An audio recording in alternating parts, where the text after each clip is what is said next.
We finally did it. Multiplayer Gaming Podcast has a Patreon you can join right now. You can now get exclusive access to our Discord server and see behind the scenes as we talk about the games you know and love, as well as uncover those gems you haven't heard of yet. You can have the chance to game with Josh, Paul, and I, and get sweet custom shirts, games, stickers, and more. Just go to multiplayersquad.com to sign up for the Patreon.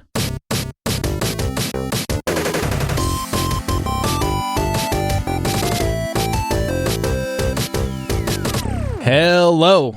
Welcome to the Multiplayer Podcast. You're listening to our weekly episode of This Week in Gaming. Tonight we have a great show for you covering some of the video games this week and what we've heard in the news. This has been an awesome week so far because of GameCon. But before we get too far, let me introduce the man that I hate to love, Paul. Oh, Todd, here I thought it was just love at first sight as brothers-in-law, but I'll take it. And the man I love to hate, Josh. There's still love. There's still love in there, Todd. You know, I didn't get the nickname Jolly Old Troll for nothing, so I get it. Need some ointment for that burn. Yeah. It just fit too perfect with you guys. Just love to hate and hate to love. It's because I troll you guys in just about every game we play or opportunity I get. How do you think my family feels, man? We're gonna start a support group and invite your family to it. What's funny is my oldest daughter is picking up my habits, and it's hilarious to watch her like troll my wife. Now it's awesome. Oh, all right. First game right off the gate: Call of Duty Black Ops Cold War. That's a mouthful. Yeah, this is a big one, huh? Yeah, I mean, the trailer for it is nothing short of intense. Yeah, there's a lot of hype around this. I mean, all of our Call of Duty buddies and Warzone buddies and all that were just like, "Oh, did you see the new trailer? Oh man, it looks great." And it does look really cool. The single player campaign looks incredible. What I love are the set pieces that they've there's guys, things are blowing up, you're leaping to the next building, like chucking grenades as you're flying through the air, cars are flipping over you and all that stuff. And they're always very cinematic, the Call of Duty campaigns. Yeah, right, exactly. And it's the only thing that makes me sad is that I'll never play it. What do you mean? All right, I don't play Call of Duties, man. We've gone over this. Warzone didn't make you interested in Call of Duty video games. Like, you have no interest in playing the next Call of Duty? I like Warzone because it's a battle royale that I can play with my friends. If I wanted to play a large-scale PvP game, I would just play Battlefield. Like, I don't want another deathmatch. Like, I've played so many shooters in my day that the idea of having yet another shooter to play, it does not interest me unless it offers something very unique. What about an amazing zombies mode? Yeah, no. Because that's what Black Ops brought, right? Was zombies? I guess that was Modern Warfare. I don't know. I get them all confused. There are so many Call of Duty games. Oh, do you guys know which number installment this is for Call of Duty? Because I was shocked when I looked it up. It's over 10. It has to be over 10. Dang, I was going to say 12, but now I'm going to say 14. It's the 17th Call of Duty installment. It's the 6th within Black Ops, which is pretty crazy. That's a lot. That's insane. That's so many video games. Yeah, that really is. You know, when I was watching the trailer for this, I mean, I know what most people were talking about is Ronald Reagan being in the game, but why does he look so pale and creepy in this game? Did you guys think he looked like you could immediately tell it was him, but it doesn't really look like him? It looks like a really poor wax statue of Ronald Reagan. At least I thought. You know, if you were dealing with a Cold War, Paul, you wouldn't look too good either. So It looked like they took the old Ronald Reagan and put him through like a young filter and just said it's good enough. Yeah, that's not a bad description. It definitely looks like him, but it does not look exactly like him. That's for sure. I knew it was him right away. So there's kudos to them because they got it right. Is it that hard to do that? I think I could draw, and I'm not good at drawing. And then you could be like, Todd, that's Ronald Reagan. And I'd be like, thank you. At what point would you not recognize a president? Like, I would recognize Nixon, JFK, Reagan, anybody before then. I got nothing, man. Other than, like, unless it was like Abe Lincoln or George Washington or something. You would know, like, Woodrow Wilson. Not a clue. No. Dude, if you showed me a picture of Woodrow Wilson... Wait, didn't he have the monocle? Yeah, the Harry Potter glasses. I would have been like, that's the Monopoly guy. Yeah. So, but, yeah. Oh, I think I think we're going to hit a very interesting spot in gaming. We've already hit it. It's just going to get worse before it gets better, where we're in the uncanny valley. So it's the idea that the more lifelike you get, or the more realistic you get to a person, it goes uphill and it looks more realistic until right before it's an actual person, where like your mind doesn't know what's going on and you immediately go, this is creepy, that's not a human, like horror, like like something's wrong and it's disturbing. I feel that every morning. When you look in the mirror. So something's not human about that guy in the mirror. Yeah, the Polar Express factor. That's what you're talking about. Yes. Yeah. And we're going to hit that in video games. Like, I mean, we've been up against that wall, but as we try and go more and more and more realistic, it's things like Ronald Reagan, where you're like, I know what that guy looks like. This looks great, but he looks sick or ill, or something's wrong with him. I don't know what, but it's not right. It's wrong.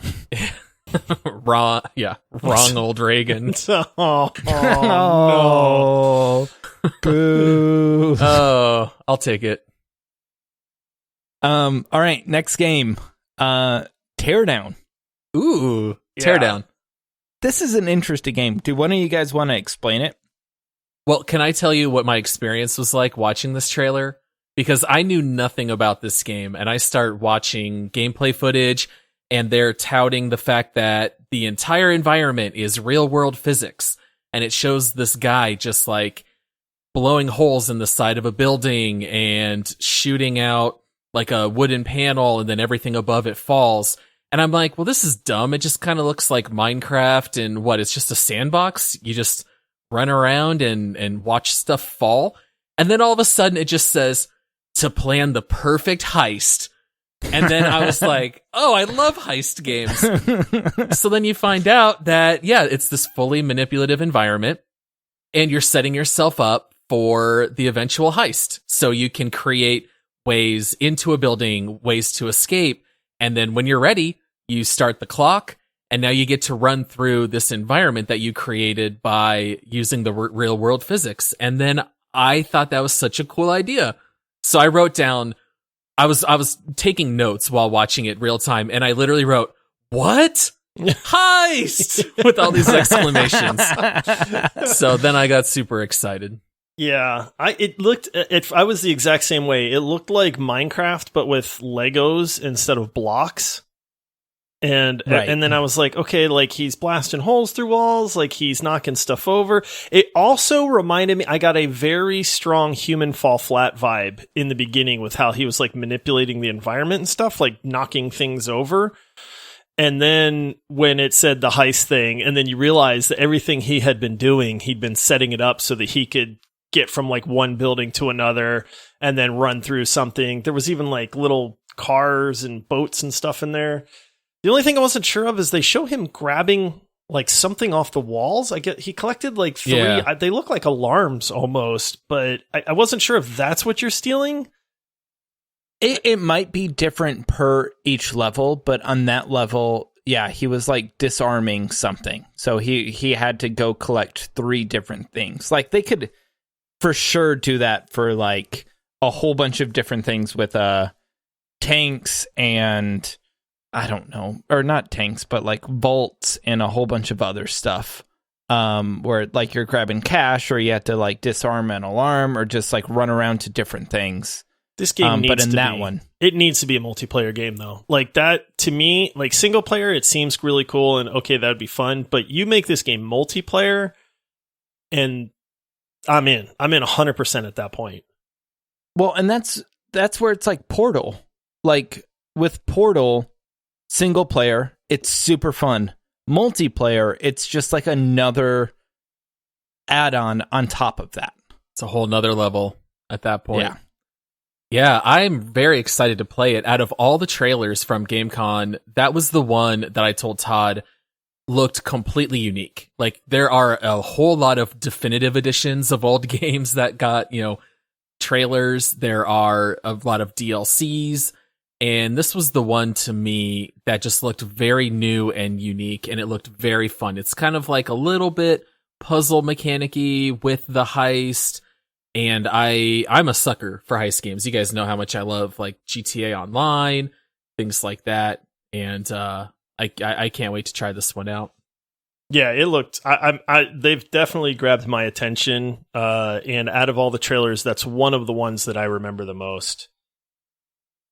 Well, I saw this, I think a year ago, like the developer posted about him starting development on it. So when I saw this trailer, like everything clicked where it was like, oh, it's that game. Like it's getting closer to being released, and I got super excited.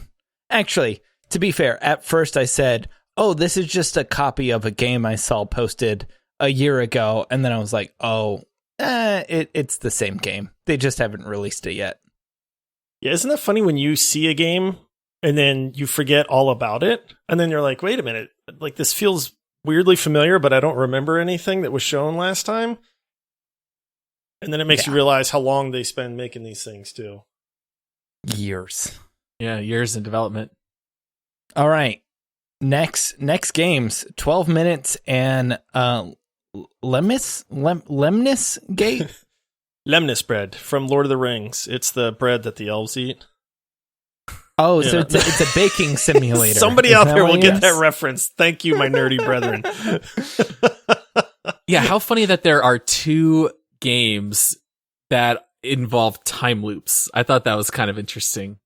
Well, it's crazy. What was the game released not too long ago? I mean, it was like all over Reddit with promotional material. It was... Oh, it was the 1v1 shooter arena game. It was like where it's like a 1v1, but then you loop back in time and try to do it again or something. I don't remember the name of it, but it was posted. Quantum Leap. Yes, Arena. Quantum Leap.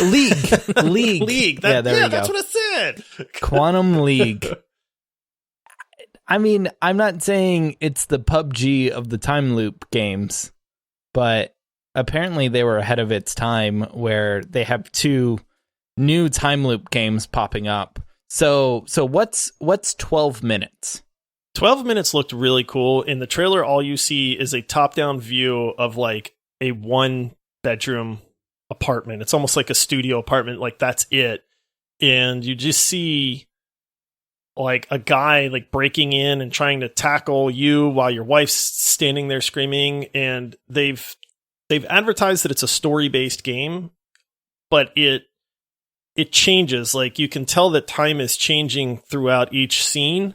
But in one scene, like there's some guy breaking in another one, your wife is dead or dying on the floor and there's blood everywhere. Another one, it's just what I would assume is the main character, and he's like slouched down by the door and he's looking around, and it keeps kind of showing these little snippets, but it's always that same like top-down view. And I thought this is one that really got my attention because I love a good story-based game. And I like things like time elements, I think are really, really cool. Like, I don't know if you guys ever played Firewatch, but I really enjoy these short, like story-based games. Yeah, I never played that one, but I think this one looks incredibly fun. I love it being the Groundhog Day mechanic, but trying to solve the mystery.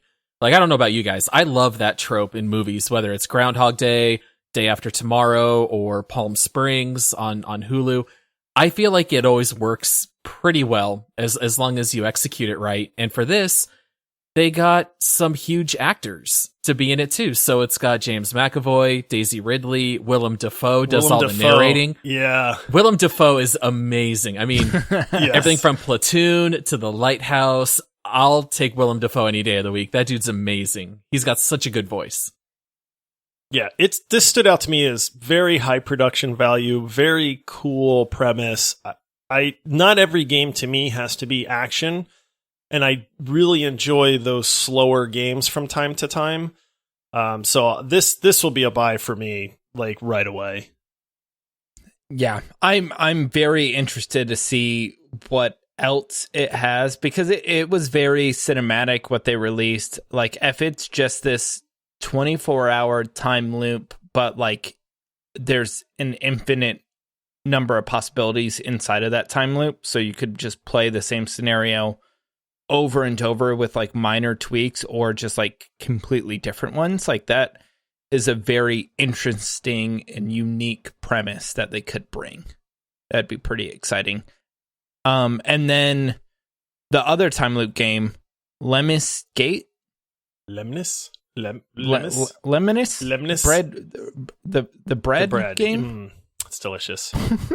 Yeah, it was hard to tell if this was like single player or multiplayer at first, and then it became pretty clear later on that it was multiplayer, but it's a time loop shooter, which... So I want to know, I if I played Quantum League, I think I'd get the answer, but a hard problem that they have to solve is if someone runs through this, gate arena thing, and then they get shot in one, so then the round ends, and then in the next one, you shoot the person that shoots the person, they continue playing.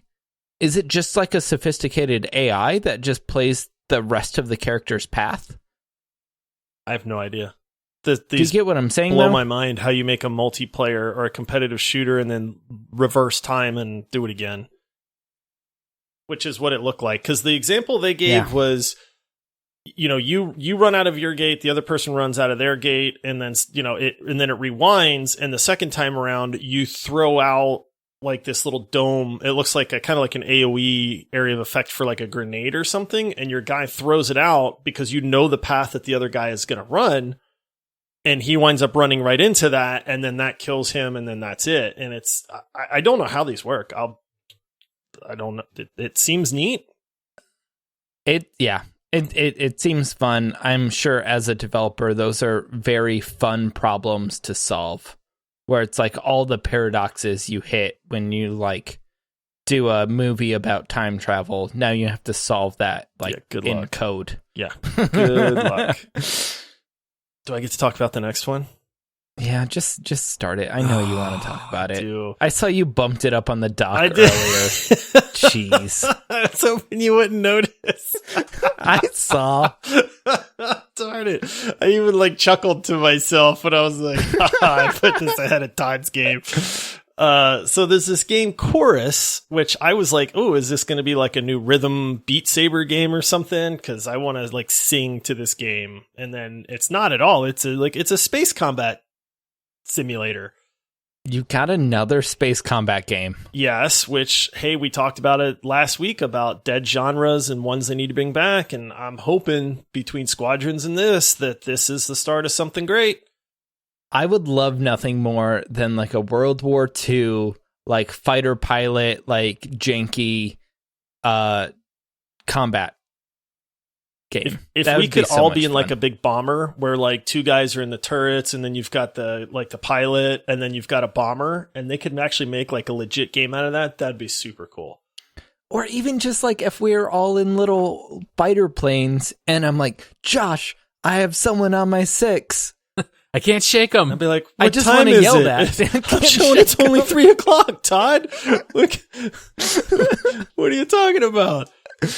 Yeah, but this game looks super cool. I mean, you kind of have to watch the trailer, but it looks very fast paced, which I think is neat. It's so many barrel rolls. Yeah, that was the entire trailer. The whole trailer, the guy's just doing barrel rolls, which really, I thought was really funny. like that. I'm thinking maybe that's how you like charge up your weapons or something, because they were doing so many that there's got to be a reason for it, other than to try to make no one can their trailer shoot look you cool. when your plane's just spinning.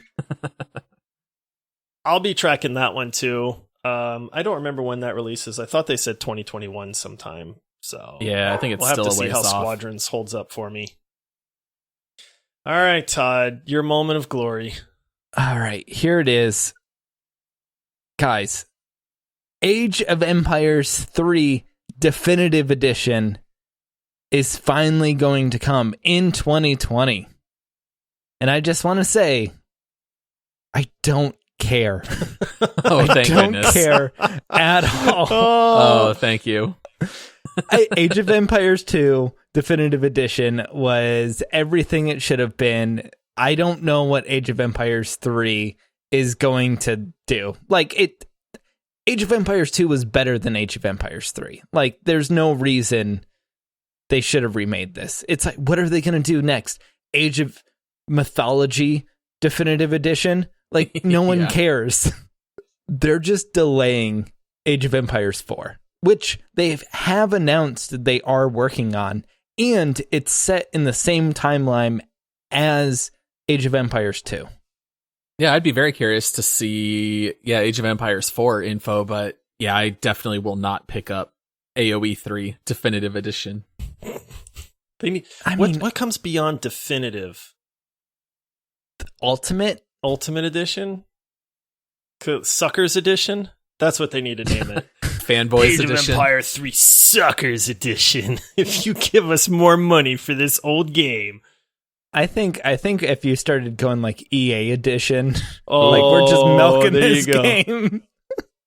That'd be funny. All right, well, Man. Todd, you surprised me there. I was ready to go to sleep while you talked about this, and then you went and redeemed yourself. They do bring up an interesting concept in how... I'm just kidding. I'm not going to dive into that. All right, now it's time for Paul's moment of glory, which I'm with you, Paul, but I'm going to let you... Yeah, so the one that I really wanted to talk about was Dragon Age 4. Now, this was an interesting little trailer, because it's definitely not a trailer. It's more like behind-the-scenes interviews with people. And the first thing that stuck out to me is the average age of the BioWare employee working on Dragon Age 4. Did you notice anything about their age? Wait, hey, They could be my father's Just be aware father. of present company, guys. Every Okay, that's all I got to say. Yeah, let's just say they, like, legitimately all of them had gray or white hair, which is not necessarily bad. I was just a little surprised. It is definitely like a veteran bunch. There was like one or two younger women. Everyone else seemed to be quite a bit older. Josh would be the youngest person in that group. Yes, he would I be. need to apply there. What's the BioWare.com? Yeah, BioWare. But one thing that I thought was really funny is that this week I just happened to listen to an old podcast with Casey Hudson, who was the game creator for Mass Effect, and he was lamenting how BioWare had changed over time, and he said that it used to be where they could be creative and make whatever they wanted, and over time, they were told, well, the market research wants this, and they had to build games around market research. And he also said that it was not uncommon for games to get started developed with gameplay, and then they were told to tack on a story at the end of it. And as soon as I heard that, I thought that's probably what happened with Anthem, where it was a cool idea with gameplay. We got mechs, you're going to fly around, and now let's just slap a story on, which makes no sense. But interesting with Dragon Age, the only stuff they did show is all of the voice acting. So it seemed to me like maybe this is more of the old school model that BioWare did, where they actually maybe wrote the story first. It seems like that stuff's been recorded, because we didn't really see any gameplay footage at all. They showed a couple of basic environments. So I'm holding out hope that maybe this one will actually have a really solid storyline to it. I'm excited. I'm a big fan of the Dragon Age games. I I love them. I will play all of them. Even, what was it, 2 that was terrible? Which one was the terrible one? Was it 2? 2's not terrible. It's the worst of the bunch. Okay. Well, that's what I mean. Yeah. Like, even that one I enjoyed the game. It just, you could tell it was not on par with the other ones, but I kind of really wish they showed some more. I was a little let down by the whole, like, oh, it's Dragon Age 4, yes! And then it was just old dudes talking, and then a couple, like, artists working on an environment screen, and I was like, this isn't what I wanted to see, man. Yeah, I'm going to go out there and say it. What's Dragon Age? I've never played a Dragon Age game. You are missing out, buddy. Yeah, you can't jump. I see all these guys with gray hair, and I'm like, you do that. You guys work on that game. I'm proud of you. Morally complex storylines. Good combat. And your actions have consequences later in the game. It's great. Yeah. Sounds awful. Yeah. Do you know what would happen if my actions had consequences in Destiny? Oh boy. I would be morally bankrupt, at least. Todd, what is the last single player game that you have actually beaten? Fallout 4. All right, it's been some time. It's a couple years. Yeah. At least it's a really good game, though. Yeah. I mean, that's the last, like, large, open, like, really strong storyline that I've played and beaten, but... And then kids happened. Yeah, kids happened. And then a podcast happened. And then I don't know. Wait, we tried to give you reasons to play games. But we're not the single player podcast either. So. Yeah, exactly. Yeah. And the storyline in Fall Guys has so me good. hooked. You got a win the other day. I did get a win. You guys. posted your crown shot to the Discord, and I was impressed, man. I was proud of myself. I was proud of you too. I can't tell you how many second places I've gotten where it's you're on Crown Hill and you run up, and then you like someone like pushes you and then gets the crown in front of you, and I was so ticked. Yeah, but I got to win. Got it. A win's a win. And you got the photo proof. Yeah. So did anything happen after that? Did they like mail you a check or my wife said I'm proud of you. Oh. And that's all that matters. That's all that matters. No, she actually said, "What, you've been playing that game without me?" Oh, there you go. Yeah, I hooked up my Steam Link, and we've been playing Fall Guys on the Steam Link. I had to dust that thing off. I haven't used that thing in a while. Yeah, I love that you guys play it as a family. Yeah, including your 3-year-old. That's pretty great. Pretty great. I give my daughter a wired controller that's plugged into nothing, and she's having the time of her life. Oh, the classic dad move, dude. It's so dang funny. She doesn't care. Sometimes she'll hit buttons. Sometimes she'll just watch. But she's just glad to be a part of it. Yeah. Which, yeah, like it's amazing. And so, like, whenever I'm like, "Hey, do you want to play that astronaut game?" And it's No Man's Sky, and then she'll be like, "Yeah, let's play Astronauts." And then I'll load up No Man's Sky and fly around in a spaceship, and she just loves it. Gotta start them young. Yep. Yeah. Sure enough. But all right. Well, that is our show for this week. Thank you for tuning in. If you're not subscribed, make sure to go into your podcasting app and subscribe to get fresh content twice a week. If you're interested in finding out more information about us, you can find our website, multiplayerpodcast.com, Patreon, multiplayersquad.com, Twitch TV, multiplayerpod, Twitter multiplayerpod, and Instagram. Josh? Multiplayer podcast. Multiplayer podcast. Yeah. You gotta switch it up. It's the IGs. You gotta, gotta keep it fresh. Yeah.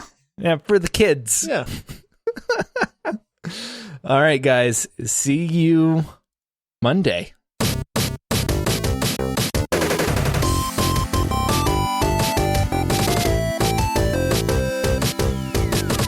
Can't tell if Todd's playing the music, but I'm gonna dance anyway.